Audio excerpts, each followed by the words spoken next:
pennies in? Is that fine? Just send us your email, make sure that you don't send some around. She's right there.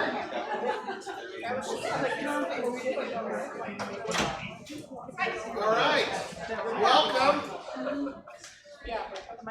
Nobody wants to sit in that. Terry's always good. This is the only row I won't call on. All other rows are open. We have a rather lengthy agenda today, of which I have slides at the end that I can move around or not move around. I did do a video before. So this is a copy of the college goals. If we have time, I will field questions on those. I am also eating cake today. Anybody know why I'm eating cake?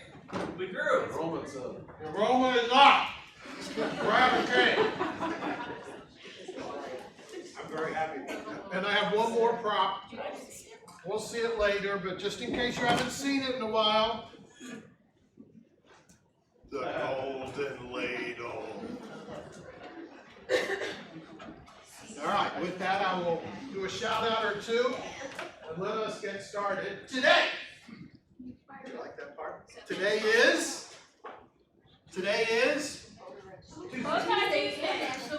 Bow Tie Tuesday, excellent. And National Registration Voter Day, October 5 is the deadline, November 7 is the election. All right, so October 5. Political scientist, what day is it? October 5, last day to register. All right. Do want to give a shout out. We have the Chancellor here on what was the unscheduled but very scheduled tour. Thank you very much. Really appreciate the events we're doing. Mike is going to speak a little bit later on those, but great job so far. Lots of good stuff happening. If you have not listened to the EAB presentation, I would say please listen. It's a very good presentation. It kind of walks through kind of who we are. That's Kadish. Is the only guy that has ever been in this room who talks faster than I do. Yeah. That's all I'm saying. If you did not know, we shot a TV commercial here not all that long ago. So I very much appreciate that effort. And we are up 23 head count and 0.8 FTE. Applause now, please. Yay! I'll talk more later, but cake is available, and NSCC proud is what it says. I also mentioned it keeps falling off. It is Bow Tie Tuesday, and I'm wearing my. Megan's just going to stand at the door and take your $5. That's all I'm saying. Jeans are not. But thank you, well done. We're in a small group of schools that grew. We have some work to do to keep going. I mean, it's a fragile thing, but yeah, we're growing. Good thing. All right, with that, I will turn it over to Mike, Project Allure.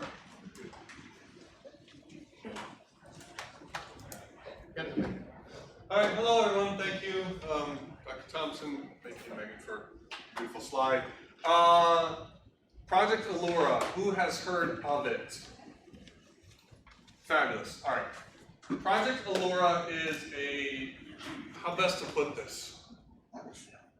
It's more of an idea than anything else that I had at the start of, end of last year, start of this year, with finding meaningful work, or I should say ways for the students, the graduates from my program, to demonstrate what they're actually able to accomplish, what they're actually able to do. There's huge opportunity in this region for people who can think like designers and who are creative problem solvers. One of the issues that we face is that even though every single business in this region, I'm going to argue, needs my people, they aren't fully aware of what my people can do. So this kind of piggybacks off the conversation of the rebranding of the program last year. So through work with, great conversations with Jim Bellamy, Mike Jacobs, Joel Miller, Matt Gilroy, a whole bunch of people involved. Lana, of course, with her support, a whole bunch of people involved talking about ways that we can solve this issue in the region of our young creatives not having opportunities to prove themselves or find meaningful work. Project Allura was born primarily through the work of Fulton County Economic Development, Matt Gilroy, Kelly Carey, and Kathy Shaw at Triangular Processing. Project Allura now has a charter with Triangular Processing, which is a nonprofit. And we are basically, our mission is to show off what our students can do, then work with businesses and people with business ideas to incubate those businesses. So first and foremost, I've got 4 graduates, two graduates, Ariel Young and Adam Grant, who you may have had in some of your classes or met in your travels, and then 2 students who will be graduating this year, Bryce Conklin and Anna Thomas. Some of you, they've interviewed you for the college website. That group right there is kind of laying the foundation of what Project Allura is, basically offering design services to people in the region who need help telling their own stories and promoting what they're doing. One of the first contracts that we have is with the college, doing the college website redesign. We also just signed a contract with the Village of Swanton to do their social media. We're in conversations with quite a few people about doing social media for their organizations or their businesses.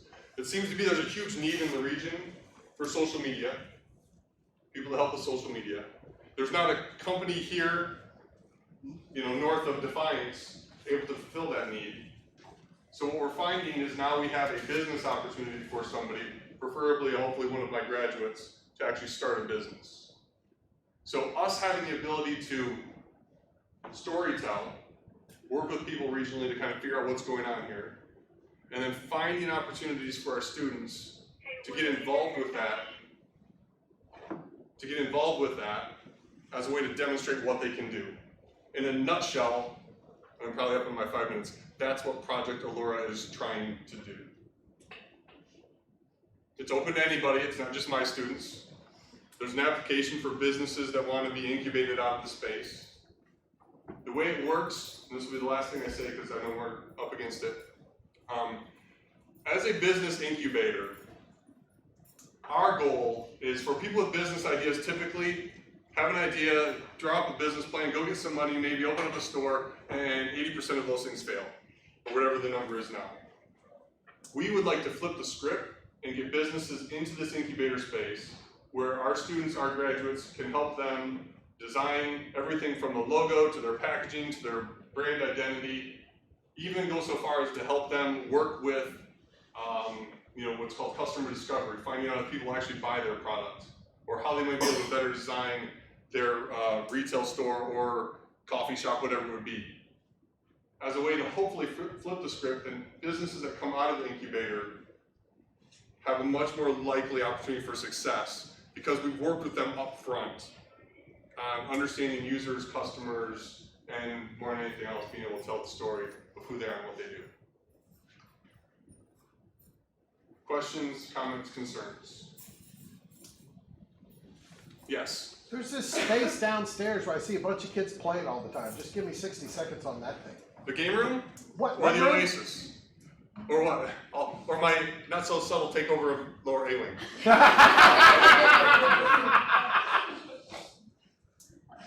Specifically, I mean... Yeah, just talk a little bit about that so people know.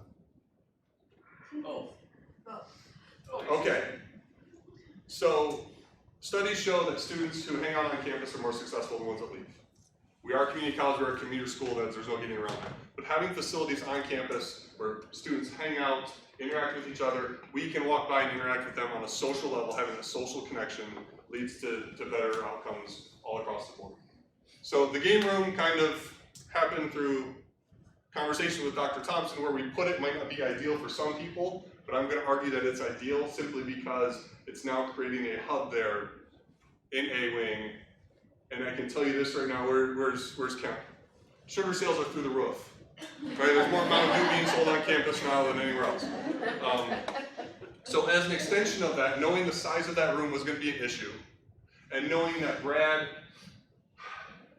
got relocated away from where he was at the end of C, trying to create a center on campus where students can hang out, where we might be able to do some things a little bit more visible. That's where even today you might have seen my class was working out there. One reason because it's a better space sometimes than in the classroom. But doing things that are more visible so that other people can see what's going on in my program. I'm here to sell my program all day, every day. So I'm using that space and I'm designing all of these things, no offense to everybody else, for my own use. But we have now a hub kind of at that part of A-Wing, lower A-Wing, that is right next to the bookstore, right across from the library, and right down the road from Student Success. So we're trying to locate where students hang out and group. I love you guys too. Next to the resources that they need. Is Christy in here? Anybody from the library? We've started conversations with being able to take where those 3 windows are in the library and create some visuals there that actually draw people's eyes into that space. I'm working on some stuff for my classes to actually get them into that space to do things, be a more visible, right, environment. People look in there, nobody's in there, there's nothing going on, why are you gonna go in there? So part of this whole lower A-wing mindset that I have includes new furniture. No offense to the nursing home 1970s look that we have going on down there, but I think it might be time for an update. So we have a company coming in next week that actually furnished the Collab Lab over at BG. They're gonna come in next Wednesday, I believe, and talk to us about furniture inside of that Oasis space. And if you're wondering where the name comes from, Open Active Student Ideation Space, all of those words have dollar signs associated with them when we put them in a grant. Because our furniture will be expensive, the furniture people that are gonna come in will hopefully have a layout and some suggestions for us to be able to not only put some furniture, collaborative furniture inside of that space next to the bookstore, but also looking larger. I've heard rumblings that the library is looking at maybe becoming more of an active space for doing stuff. Who knows? But having a lower A be this place where students and us can socialize, just make cool things happen out in the open, where I think it benefits all of us. And scene.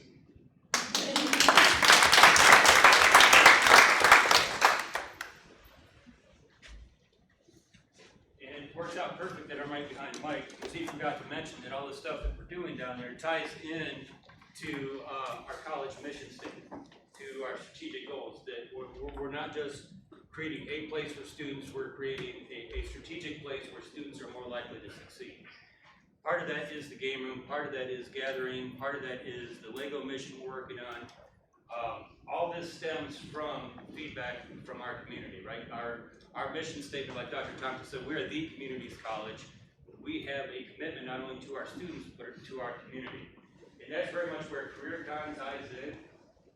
CareerCon is the name that the students have come up with for a professional development series. The series started out as 9 weeks. It's stretched itself out to about 12 weeks now. I've got a handout by the door if you didn't catch us on the way in. You can get it on the way out, or email me. I'll send it to you. We're going to get this all over campus. The back 5 pages, it's a schedule of the events that we've got going on. You're going to see a lot of familiar names in there. Mike Vanderpool's put together social media. Mike Jacobs has been doing resume workshops. Even Jim Travis is doing something. Networking opportunity. We started this last year. We got great feedback. We started talking to our employers, our professionals in our region, and they said, you know what, you guys are putting out the best welders, the best nurses, the best business managers, but our economy needs leaders. Our economy needs professionals that are going to take this on. CareerCon is designed around the concept of student success, defined as our students very quickly will graduate, very quickly will return to hire 2 more of our students. So that is our goal for everybody that we touch with our CareerCon umbrella, is that they are going to be able to come back very quickly and expand their success. So we have everything from resume workshops for students that have never written a resume before. We've got service in place for those. We've got intermediate and advanced resume workshops, interview skills, mock interviews. We have 6 different companies that are coming to campus, donating their time to our students to make sure that they're prepared for a professional interview. Elevator pitch, dining etiquette, all the bits and pieces that our region tells us our students are lacking when they go out there. And that all ties in, believe it or not, to the game room, to the Oasis. Developing our students beyond the classroom is what our region, our economy is looking for. So CareerCon, when you see that symbol up, when you see this QR code, you can go ahead and scan this QR code to get details. Pick up a piece of paper if it's laying around, it says CareerCon on it, or send me an email, we can get you this detail.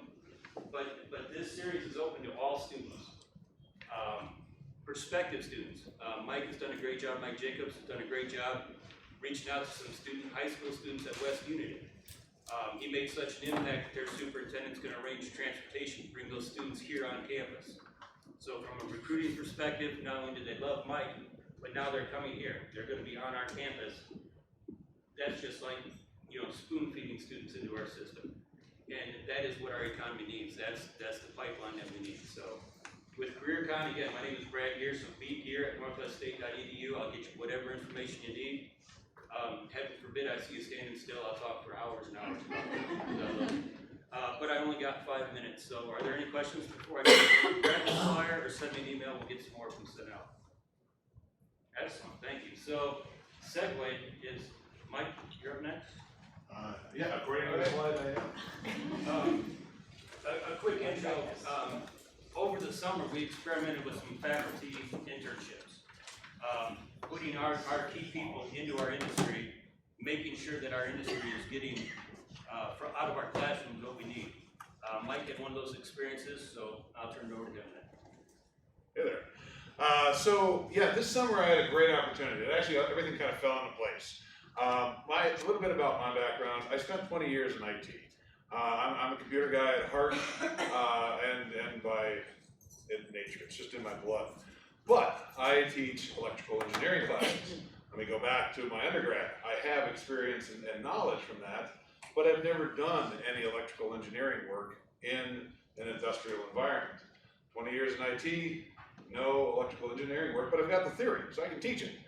But I don't live it. When I teach an IT class, and my networking kids will tell you, students, will tell you that I come alive with that because that's what I like and that's what I lived for all that time. But for electrical engineering and specifically the automation piece found with PLCs, programmable logic controllers. There we go. I have minimal experience with that. So I wanted something to be able to bring into the classroom with that, and something that would grow my knowledge. And I could take a training class with that. That would work to get some PLC work. But if I could have somehow come up with a way to get some experience with that in a hands-on environment and learn with it at the same time, better. Okay, and this summer, we were able to arrange that. We talked to several area businesses and industrial groups, and we hit on with Souder the opportunity to go there for myself and pair up with their engineering people. I got to work under Darren Sonnenberg in the electrical engineering group, and Darren effectively gave me a project and said, okay, and I said, Darren, I have no idea how to work PLCs. He said, I don't care. That's good. Then we're starting out on the same level. But he gave me this project to convert one of their lines from some older gear to newer gear, where I got to program and work with their PLCs that they use on site there at Souder. They're big Siemens. There's two big ones, the Allen Bradley and the Siemens. Souder uses Siemens. And so I learned it from scratch. They gave me the time and to essentially sit in my cubicle at Souder, and here's some websites, here's some videos. Darren said, I'm here to walk you through some rough patches. Do as much of this as you can. Now, granted, I feel lucky for being able to fall into that with Souder, because they were very willing to give me that opportunity. They knew, honest, right up front, that I didn't know anything specifically about Siemens PLCs, but I know a little bit about computers. I've programmed. I thought I could do that, and I did. By the end of the summer, I'm at least functional with the PLCs. I didn't finish the project, and we were all okay about that. But I was able to get that hands-on experience. They provided me with all the equipment I needed right on the desk, and they actually paid me too. So, all right, whatever works. But they paid me for that learning opportunity, and with the understanding, again, talking with them up front about this, that I can take this knowledge and this experience and bring it directly into my classroom. Because one of my goals for this is to design a PLC class. We have PLC training classes here at the college, but I want to design a class that is more integrated into engineering, not just this is how we do Allen Bradley, or this is how we do Siemens, but this is how we integrate PLCs into a manufacturing environment, create a line, and hopefully do that all in one 16-week course. But that's my goal. So be able to integrate that knowledge into a class, but also to reaffirm the information that I'm teaching. Because one of the biggest surprises that I got from this summer's experience was that the information I teach in my digital electronics course, which I thought was completely unrelated to this, was absolutely necessary for some of this design work in PLCs. All the language that we used in the PLC programming also interrelates to what I was teaching my students in digital, reaffirming the fact that, hey, I just need to keep doing this. Because nobody really, if you look at my digital class, we're taking little chips and putting little chips together, making little ands and OR gates and doing all this digital logic, and you wonder if you ever use it. And that's what I asked my students asked me that. Where are we going to do it? Nothing. You're not making chips anymore. Well, you're not. But you're putting it into PLCs, this type of logic, this programming, and making these devices work, utilizing this digital logic that we're learning. So now, when I teach digital next semester, that's going to be one of the definite things I'm going to introduce into that course, is saying, look, this feeds right into automation, things that you're going to be using when you get out into the workforce. This digital class is extremely worthwhile. It's just going to make you much more of a power player into the field because you understand the logic behind it and you can integrate that into the systems that you're going to be working with. So, bonus for that as well. So I can now, with confidence, take some experience into the classroom and speak to that where before I could not. So I'm happy with it. I thought it was a great experience. I got paid for it. I got hands-on, and which the pay was a bonus. I probably wouldn't have done it for free, but I would have at least attempted to learn it by myself. But being able to do this with give some hands-on experience with it that I can bring into the classroom, and work with one of our great industrial partners out in our region here, was a great experience for me. And I would recommend it from a faculty point of view. Any faculty looking up a business and partnering with a business and taking that summer experience and having that experience out in the workforce beyond what we do here in the classroom. Very, very valuable. Will I do it next summer? Well, according to my wife, no. It made my summer much busier than what I was used to. We didn't go very far away from the house this summer because I was working, not 9 to 5. I was teaching here as well.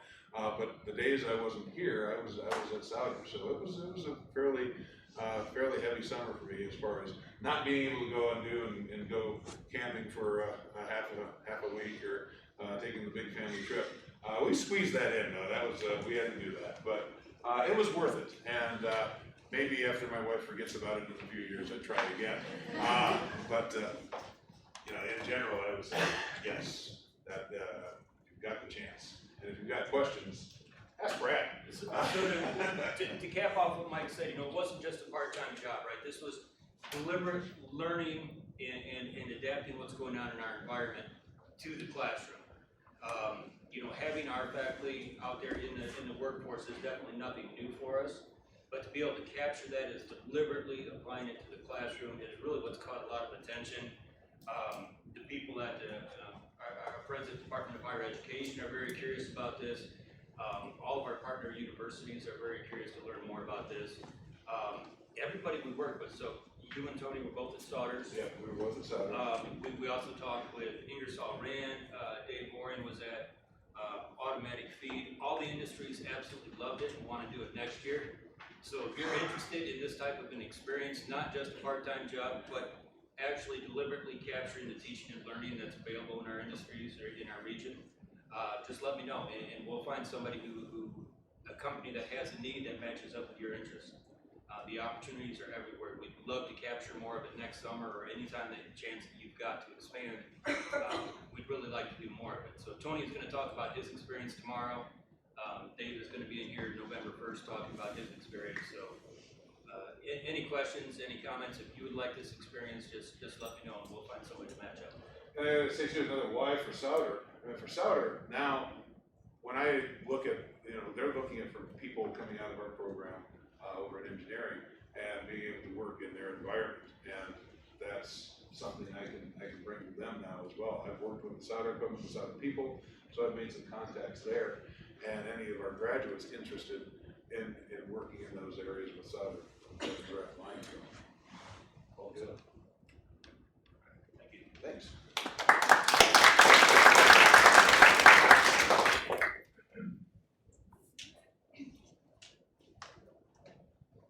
So when Mr. Vanderpool was talking about the exciting things going on in A, he left out a few things like open enrollment and safe colleges. So open enrollment will be November 1st through November 15th. So what that means is this is an opportunity to look at your benefits, see you can make any changes that you want to your benefits without having a life-changing event. So we are going to have open enrollment meetings on Wednesday, October 30th here in this room. And Crystal Meyer, who is from Northern Buckeye, will be here to lead those meetings. So I don't have all the details, they haven't been finalized yet, but once I get that information, obviously I'll email that out, and then Crystal will follow up with information from those meetings. But as you can expect, costs are up. So they are looking at some plan changes to kind of help offset those costs. So I think attending these meetings will be very important so that you can learn if there are changes to the plans that you're currently on, or if there are changes that you'd like to make to better benefit your family and your family. I don't know if there's anything else on that. Obviously, during open enrollment, you're fine, Megan. On the 1st through the 15th, I will be available to help anybody who wants assistance with open enrollment. All right. Another fun topic, Safe College training. So if you haven't already received an email, you probably will be receiving an email in the next day or so saying that we have 4 classes that have been assigned. These are mandatory trainings. No, it's just not me saying that they're mandatory. These are mandatory by people higher than me. So 4 classes. We have the Ethics, FERPA, Title IX, and the SAVE Act for employees. I have given you quite a bit of time for you to complete those. They are due by December 16th. If you haven't received an email, or if you don't receive an email, please let me know, and I'll fix that for you so you get your 4 classes. Yep. Do we have to print off our? You do not have to print off your certificates. I get notification on who hasn't completed their classes, so we'll have that, and then others that have their certificates, they're automatically in their file. Isn't December 16th graduation day? Sorry, I don't know that, but maybe. I could maybe call out the names of people that haven't finished during Sure, commencement. I can Yeah, provide that list for you, Just absolutely. public shaming, just saying. Yes. Any other questions? Sure. So with the open enrollment this year, it's not like everybody, like last year everybody had to enroll. That's- Yeah, I kind of left that part out on purpose, but yes, Oh. it is, no, it's okay. It's a passive enrollment, so, I still encourage you to come to the meeting so that you learn the information of what changes are happening in the plans, but it is a passive enrollment. So if you do not want to make any changes to your plan or the options that you have, you do not have to log into the system. I still think it's a good idea that you log into the system. Anybody who waives insurance, though, does have to go into the system and waive their insurance again this year. Okay? It's okay.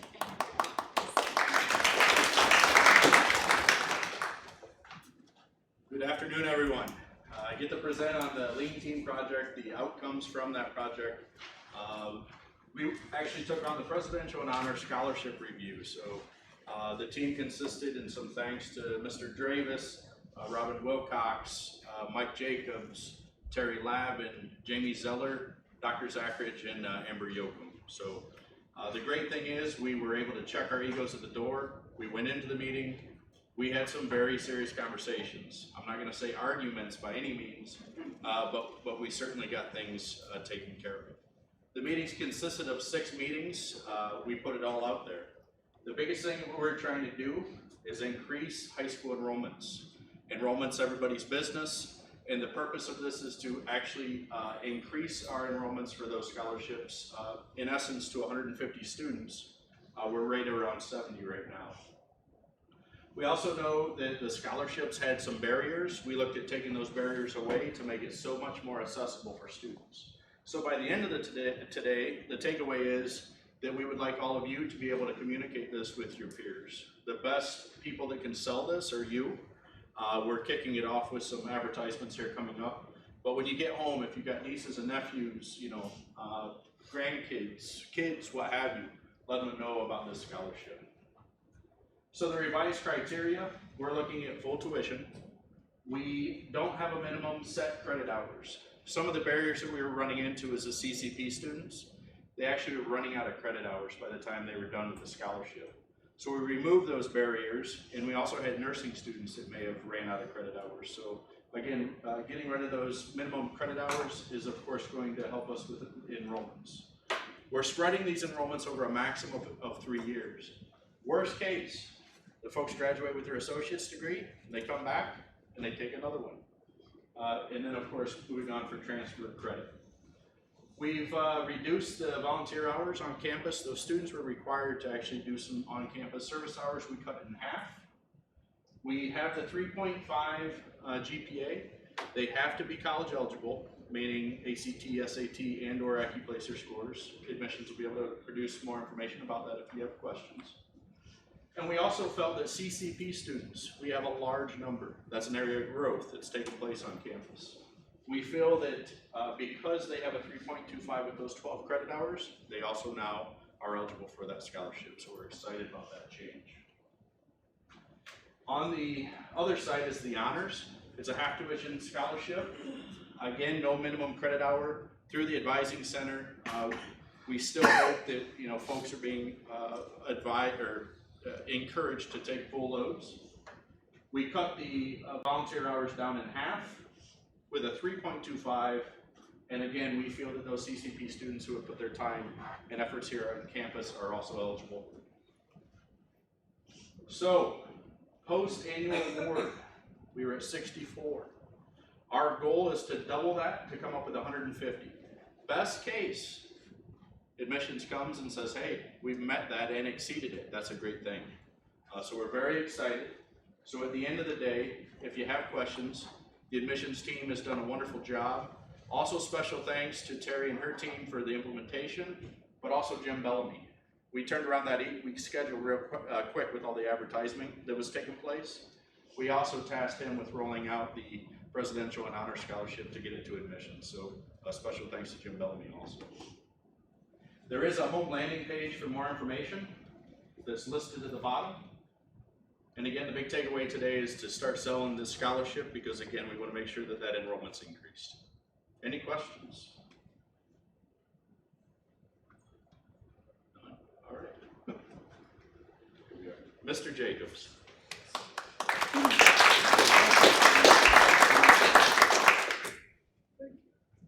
We're gonna get all the mics talking today. So before I start, I'm taking suggestions on new college teams to support. Getting kind of annoyed with Penn State. Yeah, maybe. At least it's blue. So thanks for your attention. Just some updates on what's happening with career services and student activities this semester. If you've worked here for more than a year, you've seen this, but that's okay. It's still a good reminder. We're still utilizing College Central Network, which is our online job board. That's what we share with all of our employer partners, our students, and our graduates. It's just a kind of a one-stop, easy way for students to get access to the jobs that are posted in our region and in our local area.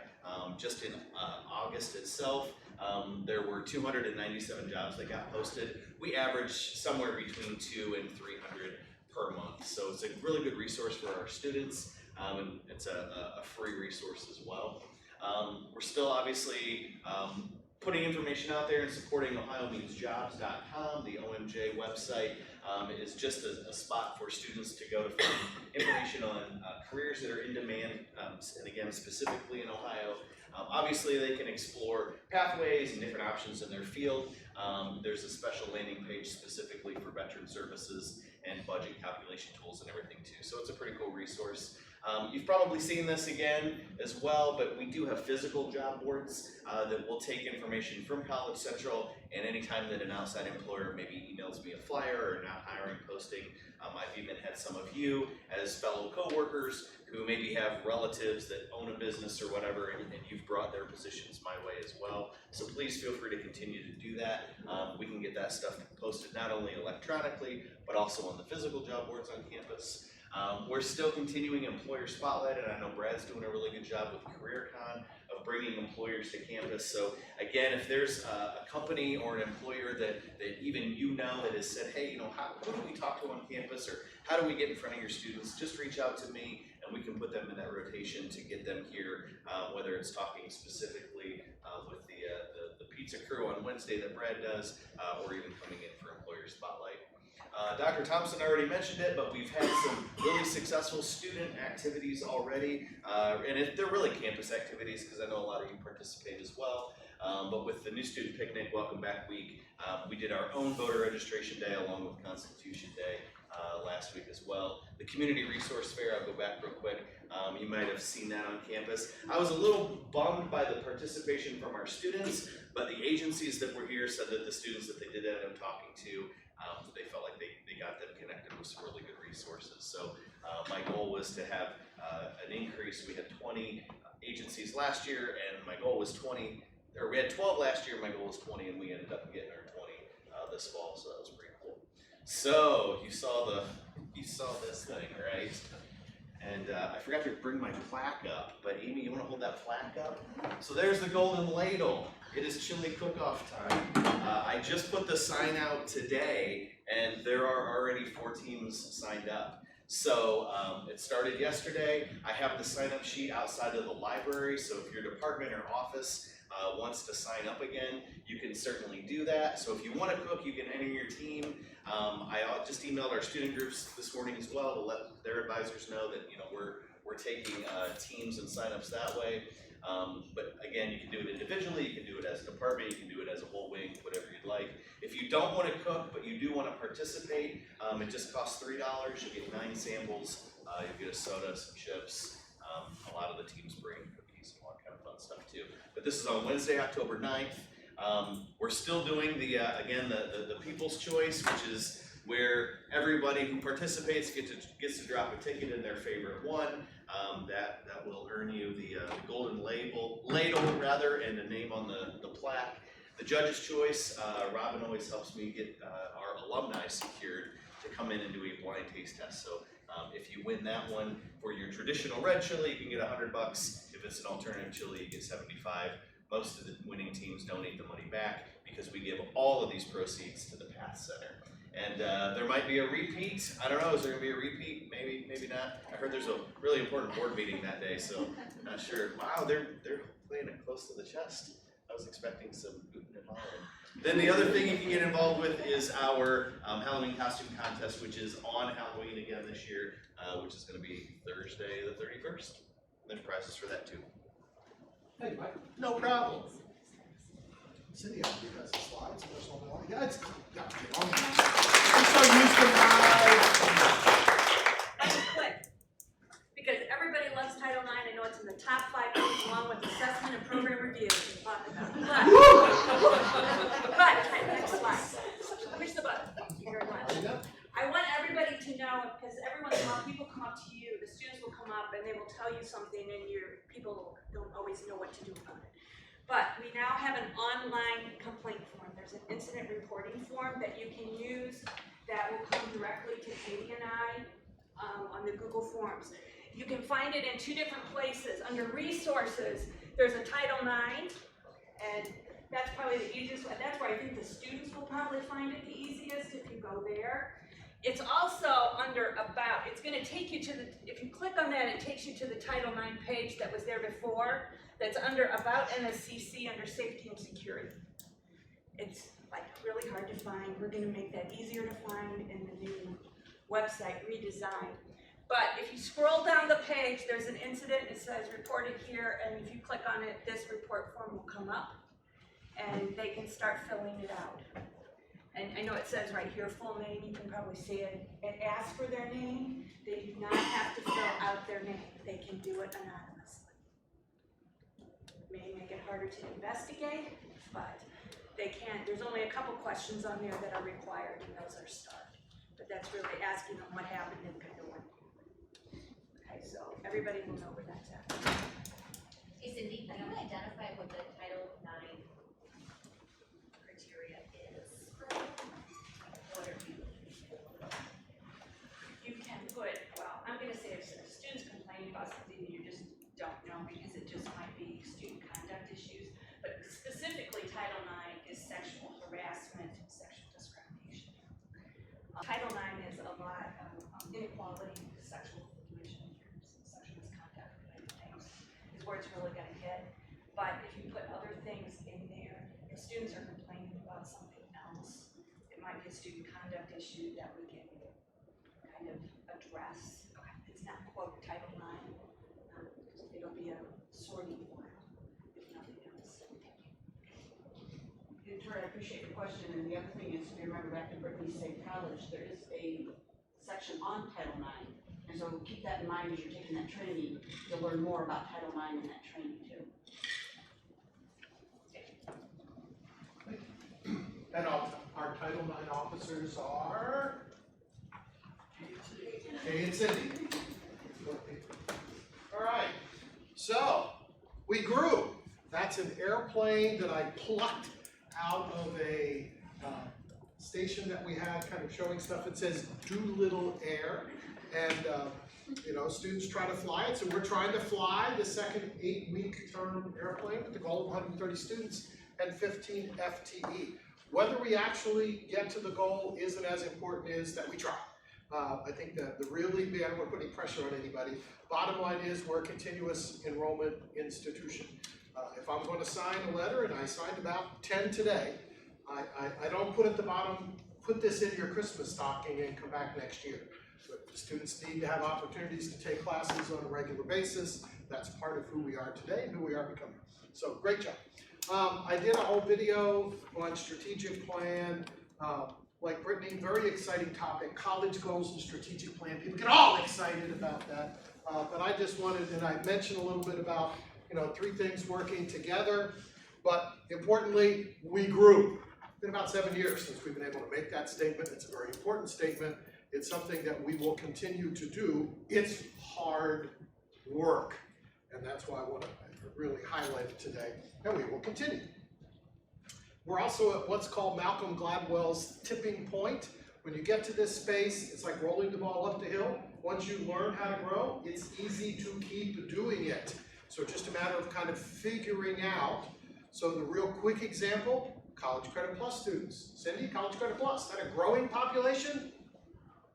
It's kind of level, but it's grown over the last few years. It's grown over several years, so converting them to come here would be a good thing to do. Hence the whole presentation about Deans and Presidential Scholars. That's the tool to get them here. So what we do connects to who we are, and that would be a way to do that. So if you want to go, I think, Todd, you want to mention anything about this, but we have a dashboard, right, that people can go to. Where can they find that? So one of the goals of the enrollment management team is to build metrics and get them out there so everybody can find them easily. This dashboard is on NSCC, the employee tab, goals. So this is the first of what will be many displays that we'll have to be able to track our enrollments. Yeah. Part of learning who we are is understanding kind of where we are in our enrollment cycle and kind of what's happening. It's really interesting. When Kadesh was here, he talked about, and a lot of people talk about the great ledge, the precipice, the fall. They all mentioned starting in 24 high schools, or got a student population going to drop off the cliff. And somebody put their hand up and said, well, I'm not sure that happens here. So, you know, I like data good. Not bad. So we're actually in a little bit of these are high school seniors going back to 12, 11, 10, 9, right? So we're seeing a little bit here, got some growth, a little bit more, right? We do see around 24, 25. See, it does take a little bit of this, but it isn't the steep precipitous fall that the national data has, and then it actually goes back up again. So Northwest Ohio, we tend to be a little later getting into something, and a little, so that part of it is, maybe the recession lasted a little longer for us, but on the good side, we don't see the fall that maybe other areas see. And we don't have UT and BG are not super strong competitors. I see a BG billboard when I'm on, I don't know, 71, but I don't see a BG billboard in Archbold. Right? You ever seen a BG billboard? Right. Tulane, Toledo, see that? No. So when I say we grow, we have opportunity to be able to do this. It's right in front of us. Innovation is the key, and when I say innovation, a lot of words go through people's head. I want to get us out of time, so maybe 1 or 2 more minutes. Innovation for us, and when you say innovation, a lot of people freak out because most businesses have been through disruptive innovation. So when I say innovation, you hear the word disruptive, because like, oh my God, we're changing all the time. Oh, can't handle it. But it's really innovation for us is about implementing proven best practice and contextualizing it to our space so that it works. We repeat it, you can write it down, you can think about it. Innovation for our enterprise is proven best practice. That's why we contract with DAV to talk about those every year.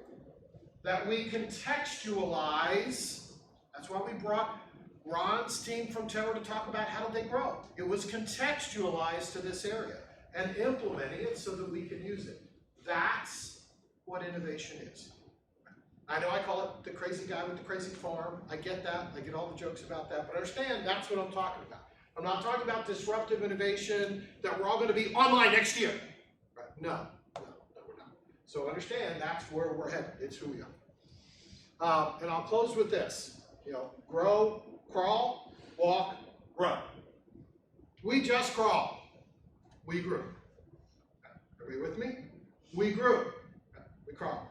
Ever seen like a 10-month-old, once they start crawling, then you have to start like changing all the furniture, and everybody done that once? Like, oh my gosh, got changes to make.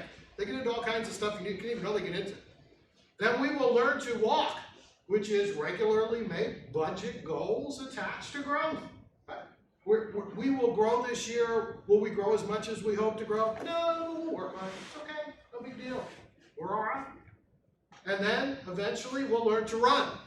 And that would be a sustainable organization that has enough growth and enough things. And when I say grow, that includes retaining more students in our performance funding formula, maybe serving adults more, whatever that is. And sustainable means, very simple statement, that we take in more money than we spend. That would be a really good thing to do. And so crawl, we grew. Walk, we figure out what our budget goals are, we reach our budget goals. And then sustain, that we regularly take in more money than we spend. Pretty simple stuff. It's not rocket science, but it is hard work. If it was easy work, there'd be 1,200 very successful community colleges. The number of community colleges who grew, small number, and many of them are in demographic areas where there's demographic growth providing their work. We are not in an area of high demographic growth. I did put the high school students up so you can see. There's no cliff, but it's hard work. So just giving you the map ahead. All of that frames the strategic plan. Okay? Questions?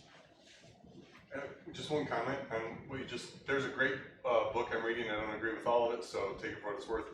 Disrupting Class, How Disruptive Innovators Will Change the Way the World Learns by Clayton Christensen.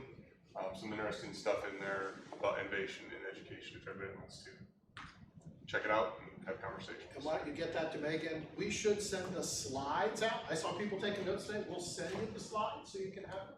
I would mention, we have been innovating for some time. The question is, are we innovating in a way that helps us pay for ourselves? Are we innovating in a way that is scalable and not a pocket of innovation? So the academic community has been innovating, workforce been innovating. We've been working hard at it. We just want to have it pointed at a goal we're agreed to get to. Just working it together is more to do. So it's not like we haven't innovated. We have. Can we scale it? Is it pointed towards the goal? Take more money in than we spend. That'd be a good thing to do. Any other questions? I appreciate that. Anything else? Really proud, jam-packed, lots of really good stuff happening. Please get cake. Now, whether you eat cake or not, you take a bite of that cake, you're agreeing with the statement, we grew. Right? So take a bite of the cake, we grew. More to come. All right, go. Have a good day. Thank you.